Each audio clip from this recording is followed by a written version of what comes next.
Hello,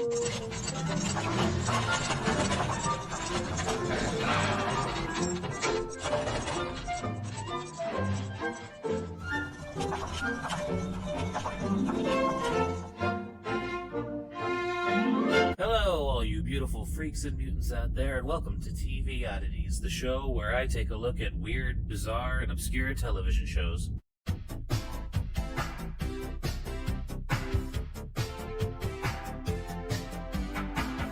So, what are we watching today?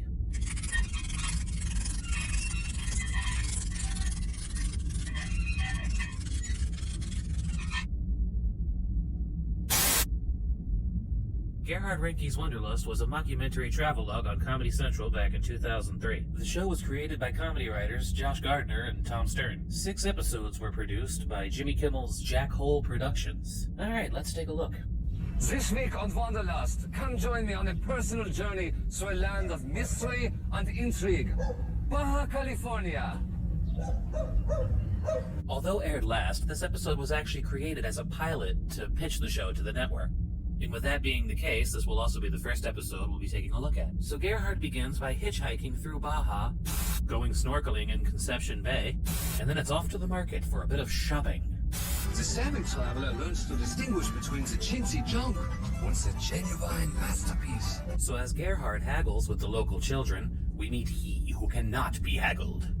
The man they called Froggy.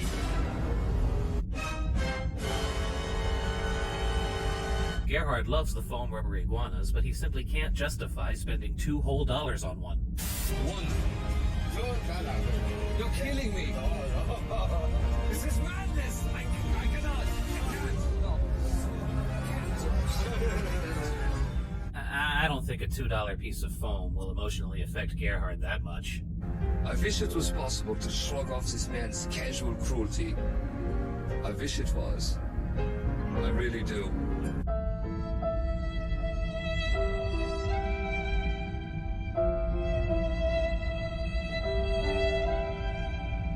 Then Gerhard heads to the local fish market.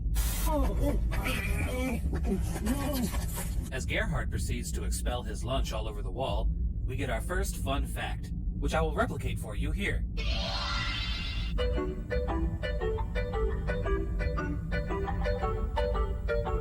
Gerhard checks out Ensenada's nightlife and asks the age-old question. What's a nice girl like you doing in a place like this?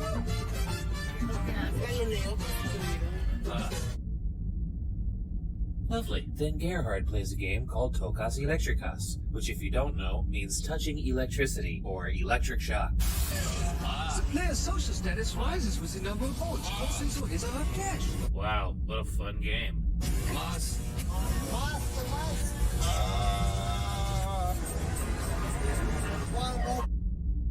But don't worry, Gerhard's back on his feet in no time. Then Gerhard heads to La Bufadora, or the Blowhole, and things take a sensual turn.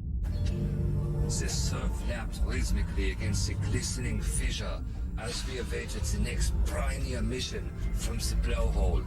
As the seconds of delicious anticipation ticked by, it became impossible to deny that the moist air was pulsing with an unspoken erotic charge. That was good. That was worth the 3-hour trip. Meanwhile, at the Colon Motel, Gerhard shows us a revolutionary new product, the Stink Finder. Scan the bed, and the stains will appear like magic. Let's see. Blood, urine, vomit, semen, feces, twisting, Ölklettern.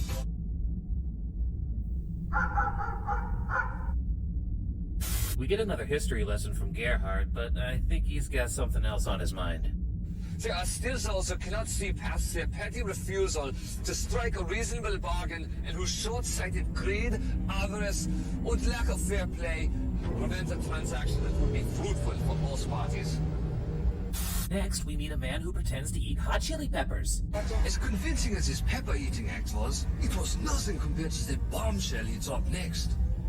He told me of a shaman who lived in the nearby desert. This was exactly the sort of mystery and intrigue I was after. And so he wanders through the desert in search of the mysterious shaman. And then the shaman takes Gerhard on what can only be described as A voyage to Trip Out City.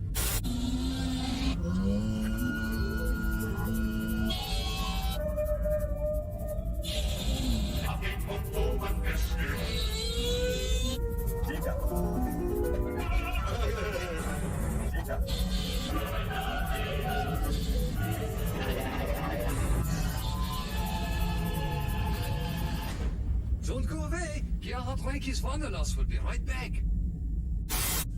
After these messages, we'll be right back.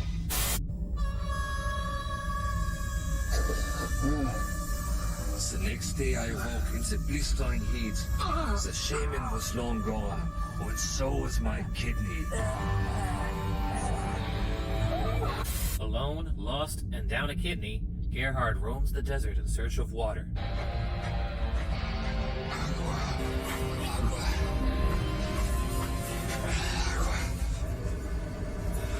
How much was the water? 6 pesos.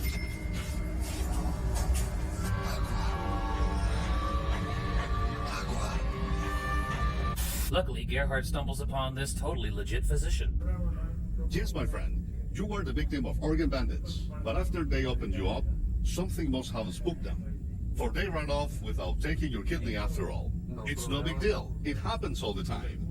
With a jaunty poke of his index finger, Dr. Lewis had given me a new lease on life.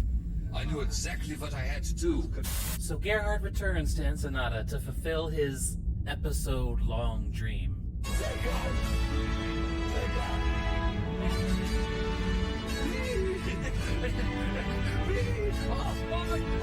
Incredible as it seems, I found my redemption in the form of a foam rubber iguana. And that, my friends, is well worth the $2 US. Wait, he didn't have 79 cents for water, but he has $2 for a foam lizard? And thus concludes our trip to Baja. Let's spin the globe to find out where we're off to next. Siberia. Look at that! Thailand, here we come! Wow, what luck. Now we're off to Thailand. The first thing Gerhard does is seek out a traditional Thai massage.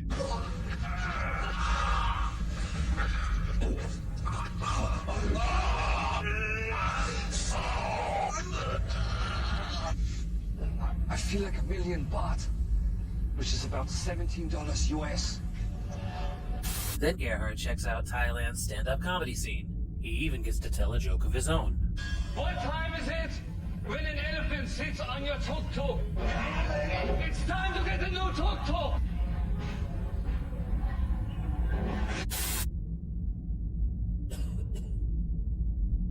Thank you. When in Thailand, be sure to visit the lovely urinals, where these professional masseurs will soothe you for a relaxing urinary experience. But unfortunately for Gerhard, they just make him pee shy. Even the encouragement flush failed to help me squeeze out more than a few measly drops. These men were only doing their job, and I let them down. The city streets of Bangkok are bustling, but Gerhard was still crippled by his shame at the urinal. There I stared down with envy at the normals who knew not the torment of a bashful bladder. What? Oh, nothing. I was just chopping these onions. Gerhard checks out a Muay Thai training camp, and even gets to pick his own sparring partner. Let's get it on. My money's on the kid.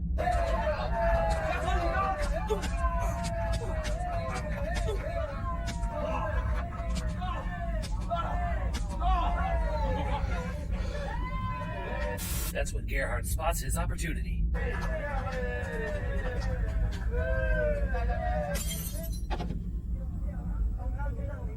What's the matter now? Holy shit. At a time like this, a travel show seems insignificant, and even my victory in the ring pales in comparison to these unfortunate events. of which I cannot help but feel at least partially responsible for. To get to the root of his pea shyness, Gerhard explores Buddhism, and then he disrespectfully stomps around the big Buddha temple wearing fake feet.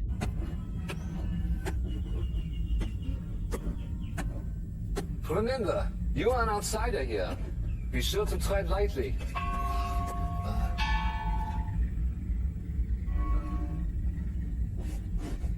Then while snorkeling, Gerhard gets viciously attacked by this totally real jellyfish. Terrifying. Gerhard decides that he needs to relax and get his head together. A great place to relax and get your head together is Koh Hip. Even the rock formations let it all hang out on Koh Hip.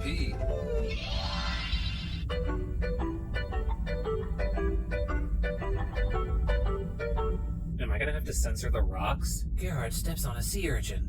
His friends tell him the best thing he can do is pee on it. How low can a man sink?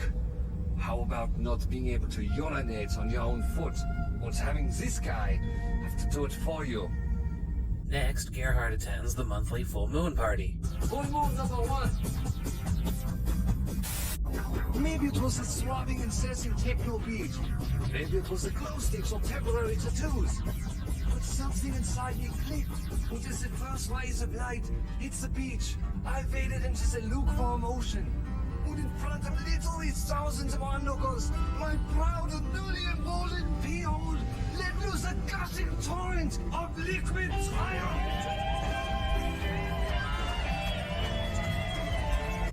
And there was much rejoicing.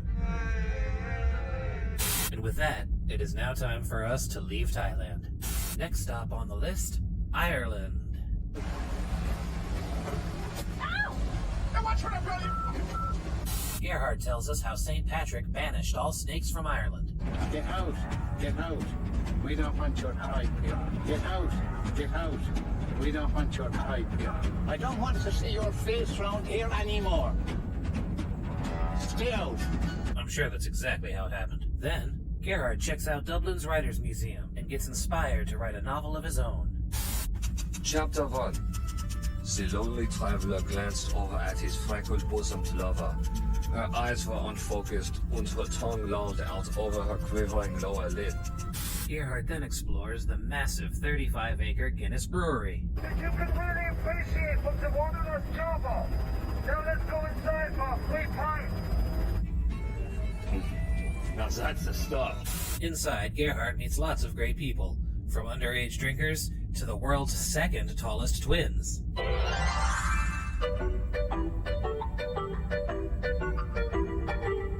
So then Gerhard hits the bar to continue work on his novel. The lonely traveler was no stranger to threesomes, but a menage a trois with the world's second tallest twins? Even he was not sure he had that much pepper snot.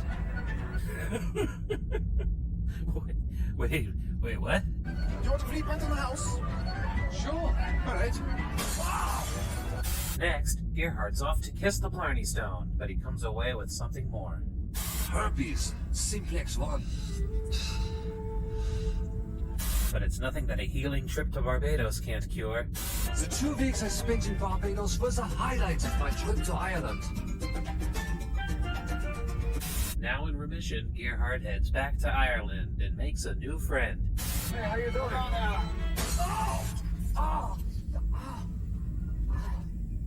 What the fuck? Jesus Christ, I thought you were somebody else. And then he plays a round of golf with a Catholic priest. Father, where'd you go to seminary? Don't do that when I'm trying to hit. Achoo! Don't do that. I've seen that. What? Listen, you've been riding me all afternoon. Then Gerhard brings his theremin to an Irish folk jam, and it sounds just like you'd think it would.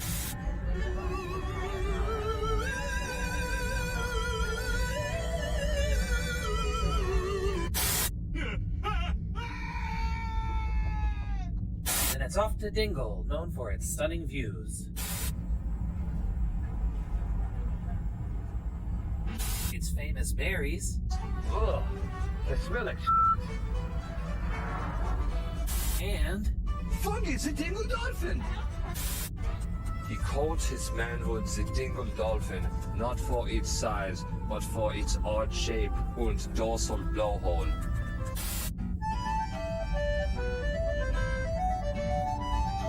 ow! Blood. Blood. Blood. And bits of sick.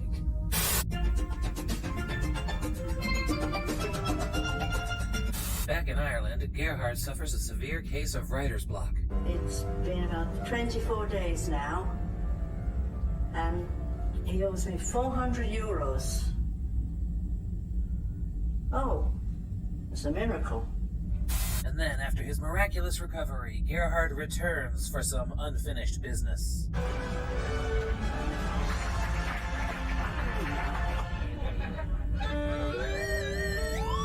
No, not again. Alright, where are we off to now? Welcome to Bolivia! Oh, while exploring Bolivia, Gerhard begins to suffer from altitude sickness. But don't worry, because there's a miracle cure. Coca leaves have been chewed here for centuries to help cope with the high altitude. Now high on coca, Gerhard skips through town, does some shopping, and heads to the local witches' market. Where you can buy everything from a spooky mask to a real llama fetus. Next, Gerhard finds himself in the middle of a Latin American political rally, and of course he has the most pressing issues on his mind. Is he for the coca? He's pro coca? No. Thank you, nice to meet you.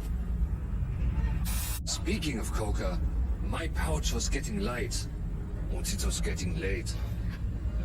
Oh my god! So Gerhard desperately runs through the streets in search of his leafy green mistress. No, coca. Out of the way.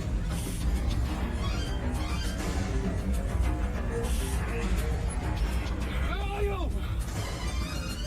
Gotta get the coca. Gerhard treks through the Andes in search of Coca. Coca. until finally In the hamlet of Pisoga, I hit pay dirt.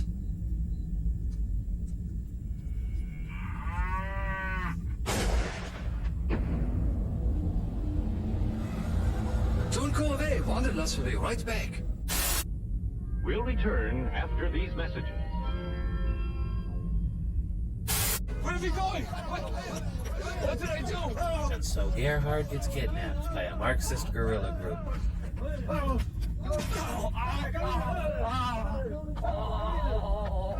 Otherwise known as The Partido Unido Boliviano Egalitariano. The PUB. The PUBE.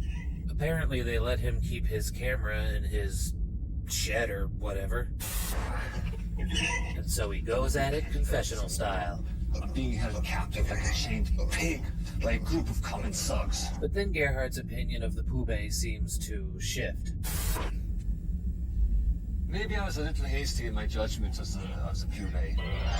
It shows they're common thugs, but maybe they're common thugs with a few pretty darn good ideas. And I'm not just saying that because they gave me my own stool. Hey, nice stool. And then Gerhard begins to fall for the beautiful Conrad Maria. Those eyes, those lips. Well, that's all I can see. But she's definitely the hottest babe in the pube. Dear mother and father, your bourgeois value system will soon be washed away in a river of blood. Love, Gerhard. The mysterious Don Claudio calls upon Gerhard and his crew to film the Pube training video.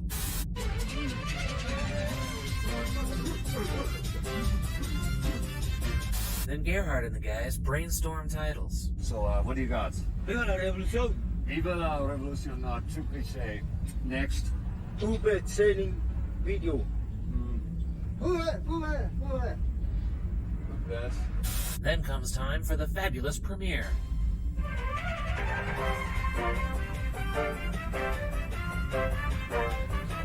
After such a successful premiere, Comandante Claudio invites Gerhard to come meet with him personally.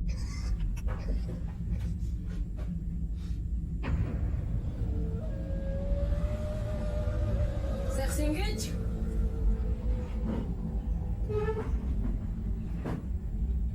Utatapuita anta munai.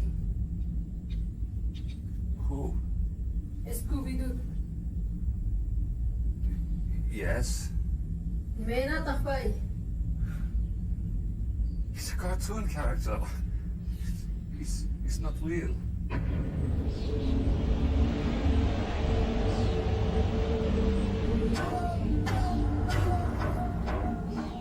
And with that, Gerhard was out of the pube. Also, my parents refused to pay the ransom. Oh, my ankle! Oh! Now free, Gerhard had one thing on his mind. Coca!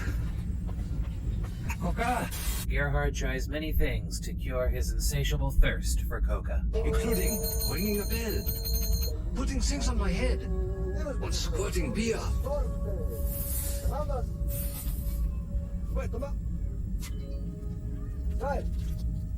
And he runs into fake Steven Spielberg at the Incan Festival of the Sun. So this is a world event. We're just glad to be here.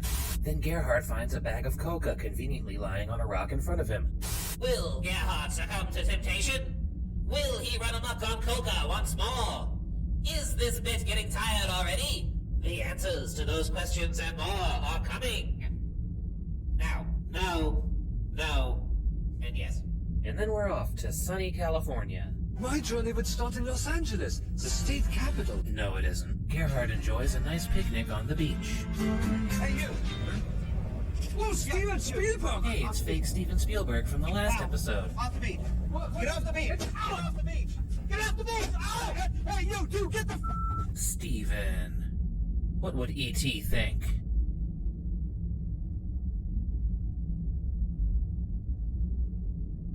Then Gerhard rents a car and hits the open road.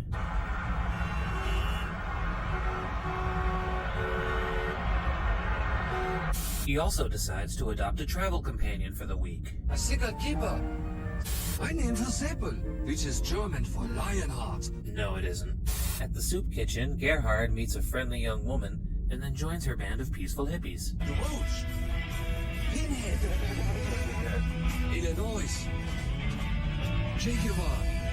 Und Nuts. He joins their drum circle, but then becomes a bit paranoid. What's wrong, Gerhard? What's the matter, man? Are you okay? It's cool.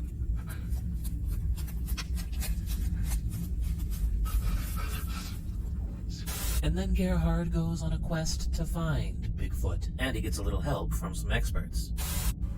Ooh-wee! He was behind the bush off the side of the road, and he looked back at us like that, and we only got the reflection from one side of his eye, and it looked like a big old frisbee, red.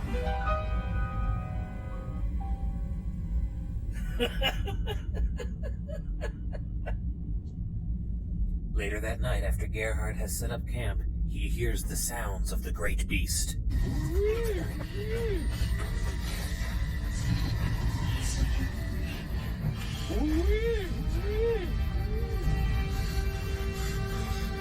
And then Gerhard comes face to face with the monster, and an epic battle ensues.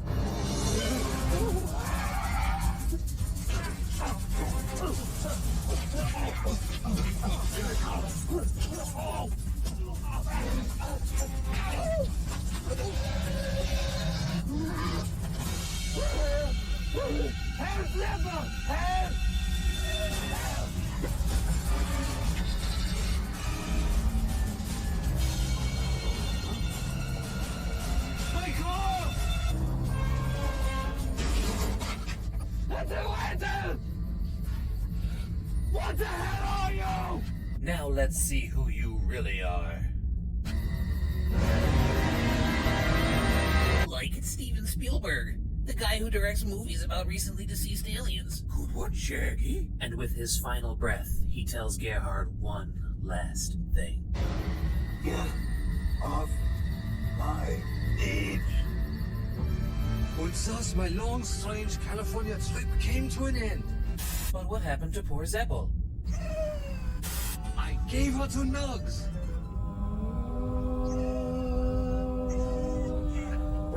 Please remember to spay and neuter your pets. And for the last stop on the list, we explore the Amazon. Along the way, we watch Gerhard try and solve the mysterious disappearance of his great-grandfather. an explorer who vanished from these waters nearly 100 years ago. Tonight, we will attempt to unravel both of these tales of mystery and intrigue on Wonderlust.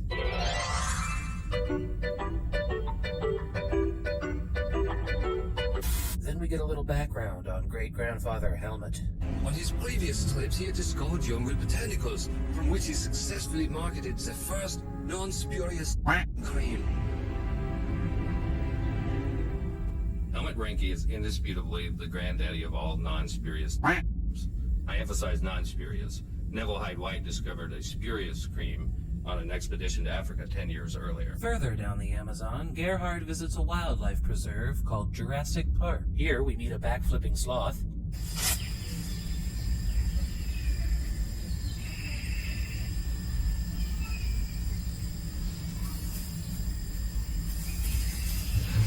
and an adorable little monkey named Pepe Lucho. Oh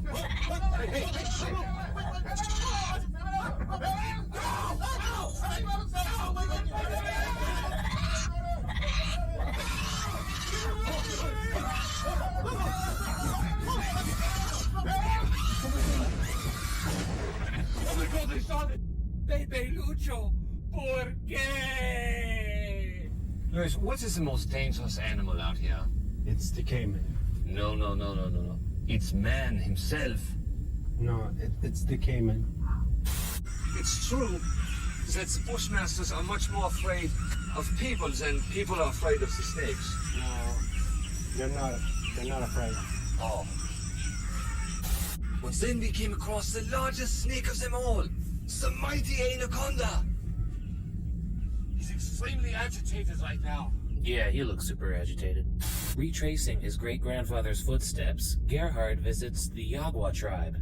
It's the tale of two star-crossed lovers. And their love is consummated one starry night. But the village elders disapprove. And so do the gods, who send down a scourge of furies and pestilence. Isn't that right, Luis? No, it's just the rain dance. Oh, it's a rain dance. Coming up next, it's Cooking with the Yagwa!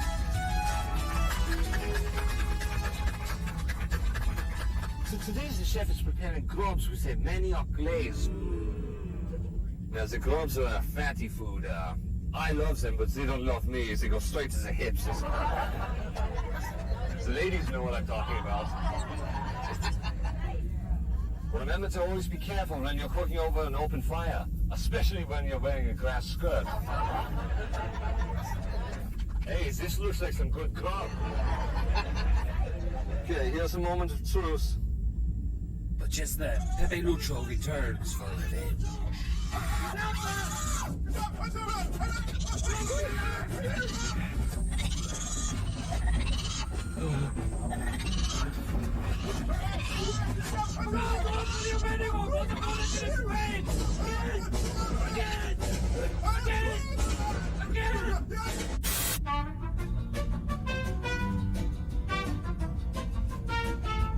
Still hot on the trail, Gerhard heads to Javaro Indian Territory. In my great-grandfather's day, the Javaros were vicious headhunters who would shrink the decapitated heads of their enemies. ooh, that's bad. But today they're just plain folks, renowned for their hospitality. That's good. Gerhard terrifies the local children and then hunts for answers. Anyone, do you know what happened to my great-grandfather Helmut Reinke? If they knew anything, they weren't talking. And then we get a little insight into Grandpa Helmut's psyche. What could have driven him mad? Again, Donald Nelson Beard.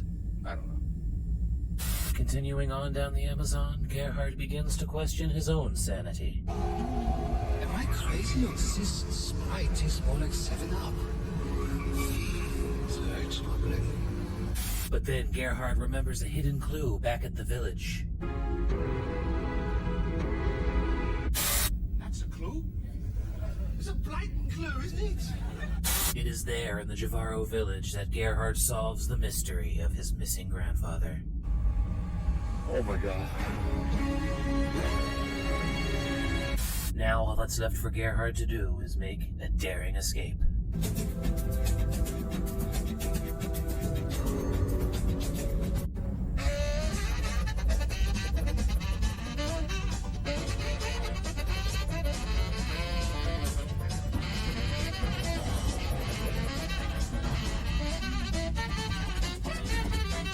And so, with Grandpa Helmet's shrunken head safely nestled between Gerhard's cheeks, he heads off upon further adventure. Except the series was canceled and this is the last episode. And that was Gerhard Reinke's Wonderlust. I really enjoyed watching through this series again. It's a fun, cynical romp around the globe. Is it always culturally appropriate? No, but I believe this is intentional when paired with Gerhard's ineptitude as a host. The show pokes fun at the actual travel show with its jaded hosts trivializing the plight of the third world. All 6 episodes are free to watch on YouTube, and I recommend checking them out. Anyway, I have been your friendly neighborhood Santa Turtle, and I am out.